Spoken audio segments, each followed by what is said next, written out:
la protéolyse et le catabolisme oxydatif des acides aminés. Donc, on va commencer par définir ce que c'est que la protéolyse. C'est la segmentation des protéines en leurs fragments de base, c'est-à-dire en acides aminés, via l'hydrolyse catalysée par des enzymes protéolytiques, qui sont appelées des protéases ou des hydrolases. La protéolyse constitue la principale source d'acides aminés pour l'organisme, c'est-à-dire que 75% des acides aminés sont fournis par la protéolyse et 25% par les apports alimentaires.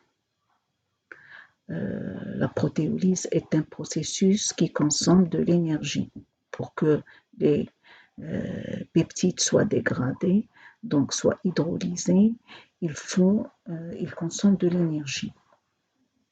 La protéolyse est un mécanisme finement régulé par des facteurs génétiques, des facteurs nutritionnels et des facteurs hormonaux.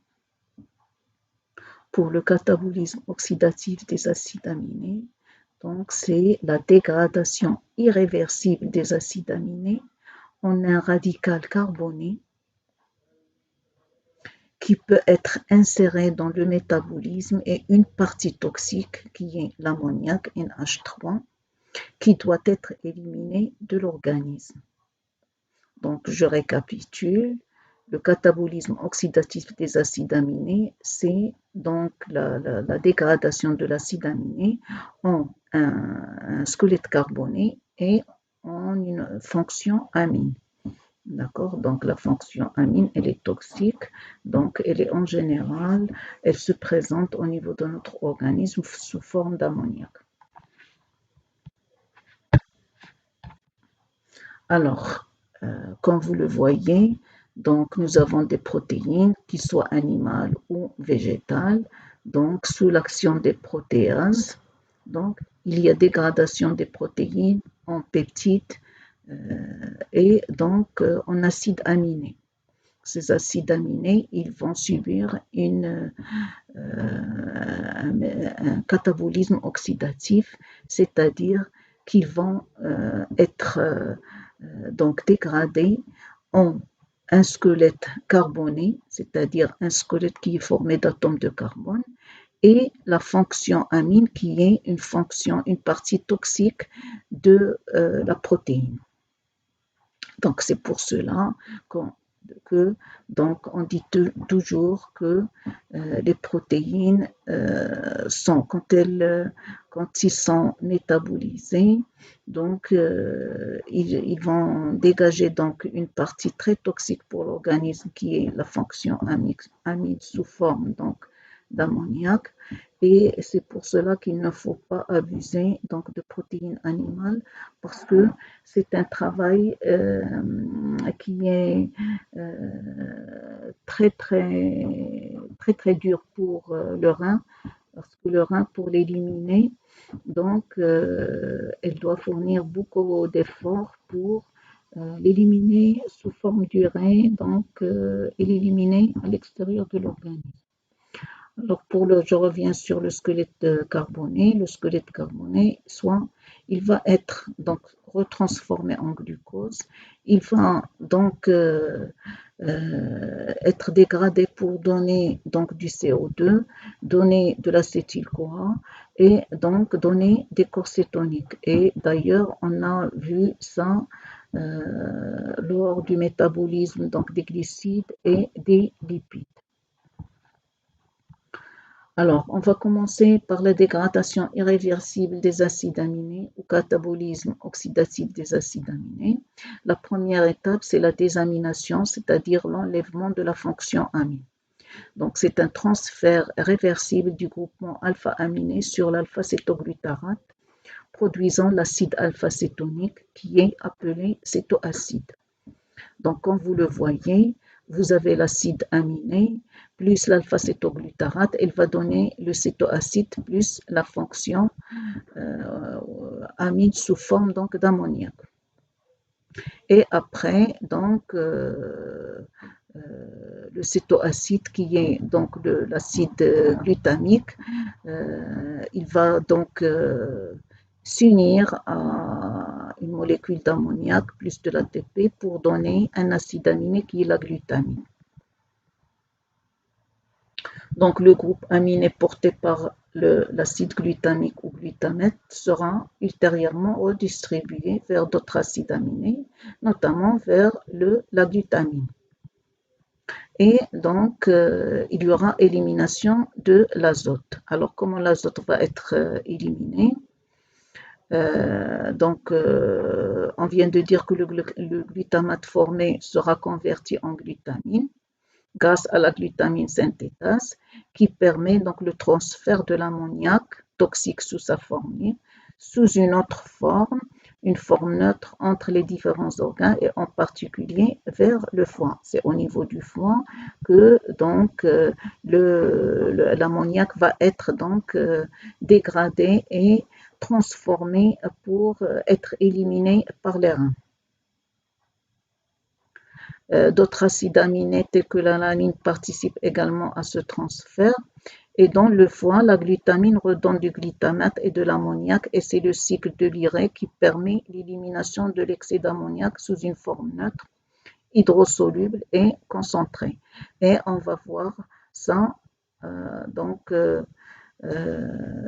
lors d'un diapositif, un prochain diapositif. Alors, je reviens sur la désamination oxydative. Vous avez l'acide aminé et donc sa transformation en aminoacide et donc son hydrolyse, l'hydrolyse de l'aminoacide pour donner donc le cétoacide et l'ammoniac. Donc après, donc on sait que l'ammoniac c'est un produit toxique. Soit il est pris en charge par le glutamate pour former un autre acide aminé qui est la glutamine, soit il va être éliminé de l'organisme sous forme d'urée au niveau donc du foie et du rein. L'acide glutamique ou glutamate plus NH3 plus ATP, ça va nous donner un acide aminé glutamine. Et donc on constate là que la glutamine est la principale forme de transport de NH3 ou bien de l'ammoniac dans l'organisme. Et donc, l'élimination pour l'élimination de l'ammoniac. Donc, au niveau des tissus périphériques, donc on assiste à un catabolisme des protéines qui libèrent donc des acides aminés. Ces acides aminés vont transférer donc leur NH3 donc soit sur le glutamate pour former donc la glutamine. Et ceci sous l'action d'une enzyme appelée la glutamine synthétase.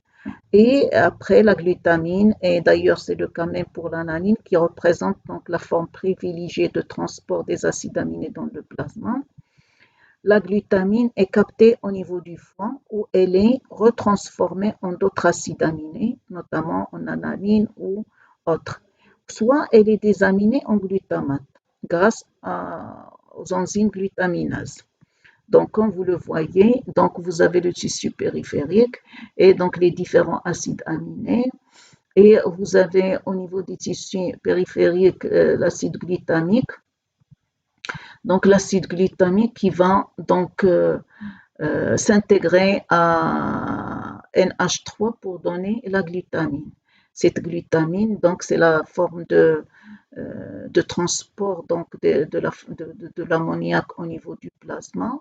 Donc, elle va arriver au niveau du foie. Et au niveau du foie, soit donc elle va donc céder son NH3 qui va se combiner avec un autre NH3 qui va être cédé par un autre acide aminé et il va former de l'urée, soit donc il va intégrer un squelette carboné quelque part au niveau du foie pour synthétiser un autre acide aminé.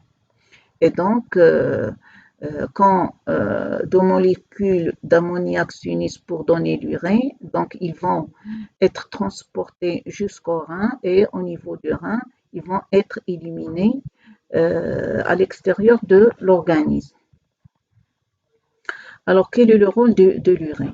Donc, l'urée, c'est une substance donc, qui est un produit terminal du métabolisme protéique.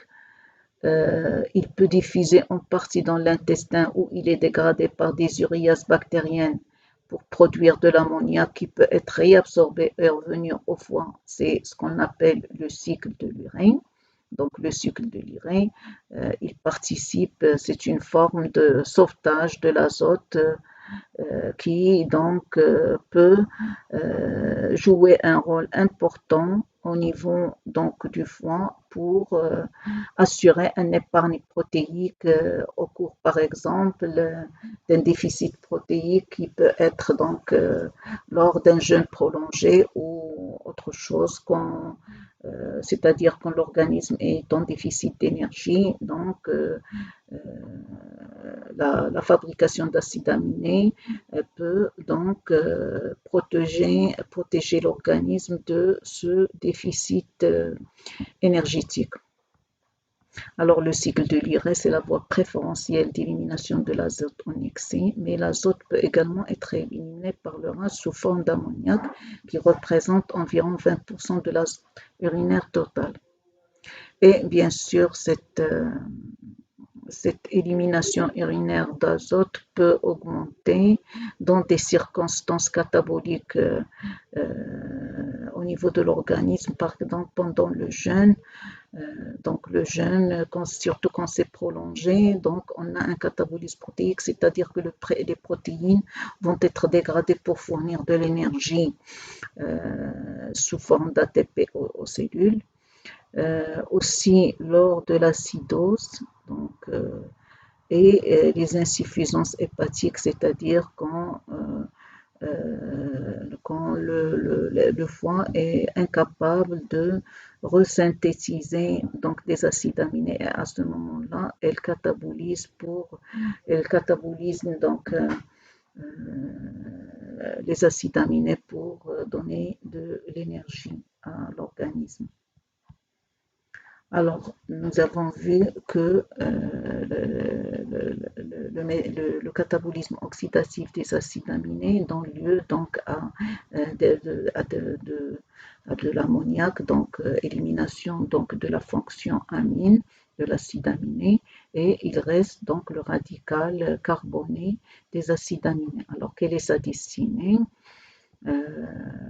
Bien sûr, selon l'acide aminé et selon les organes, la plupart des acides aminés ont une dégradation oxydative essentiellement hépatique. Et schématiquement, le radical carboné, oxytoacide, peut avoir deux destinations. Soit il peut être réaminé et donc donner un autre acide aminé, soit un acide aminé identique, soit un autre acide aminé. Et alors, soit il peut être irréversiblement détruit et fournir de l'énergie pour l'organisme. Et donc, les carbones seront incorporés dans d'autres substrats énergétiques, tels que par exemple le glucose. C'est le cas donc du cycle aniline-glucose qu'on vient de voir, où donc pour former les corps cétoniques, surtout donc lors d'un jeûne prolongé, donc aussi la néoglucogénèse, c'est-à-dire la synthèse de glucose à partir donc des acides aminés ou synthèse de l'acétyl-CoA. Et donc, il faut noter que les acides aminés, tous les acides aminés sont néoglucogéniques, c'est-à-dire tous les acides aminés peuvent donc synthétiser le glucose et par conséquent fournir de l'énergie à l'organisme. Nous avons aussi le cas des acides aminés précurseurs de composés actifs, c'est-à-dire que les acides aminés ou leurs radicaux carbonés peuvent être des précurseurs de composés biologiquement actifs, c'est-à-dire soit des hormones, soit des neurotransmetteurs, etc. Par exemple, la phénylalanine et la tyrosine sont des précurseurs des hormones thyroïdiennes et des catécholamines. L'histidine, c'est un précurseur de l'histamine. L'arginine, c'est un précurseur du monoxyde d'azote. Le glutamate, un précurseur du GABA. C'est un neurotransmetteur, inhibiteur du système nerveux. l'aspartate, la glycine et le glutamate sont des précurseurs de base pyruvique et pyrimidique, etc.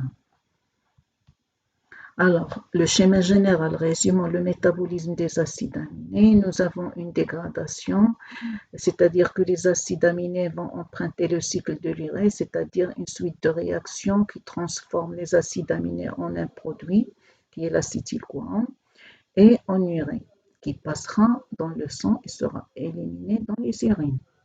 L'acétyl-CoA, par contre, va pouvoir rejoindre le métabolisme des lipides et le métabolisme des glucides. On a déjà vu ça. Et ceci par une suite de réactions qui sont donc données par le cycle de Krebs. Les réactions de synthèse, c'est que les acides aminés peuvent à nouveau recréer des protéines en passant par un processus de traduction et qui utilise donc le code contenu dans les gènes porté par l'ADN de la cellule. Donc, à partir des acides aminés, donc synthèse de protéines. Mais l'organisme est également capable de fabriquer des acides aminés directement à partir de l'acétyl-CoA qui alimente le cycle de Krebs.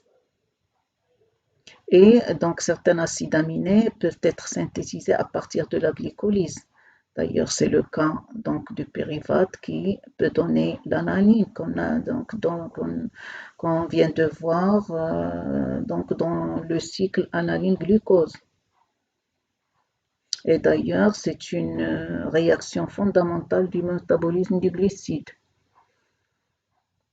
Et comme ça, on voit que les différents métabolismes coopèrent entre eux pour fournir des éléments manquants à l'organisme. Et d'ailleurs, la brique de base qui sert à tous les métabolismes est l'acétyl-CoA. On a déjà vu ça dans le métabolisme des lipides. Voilà.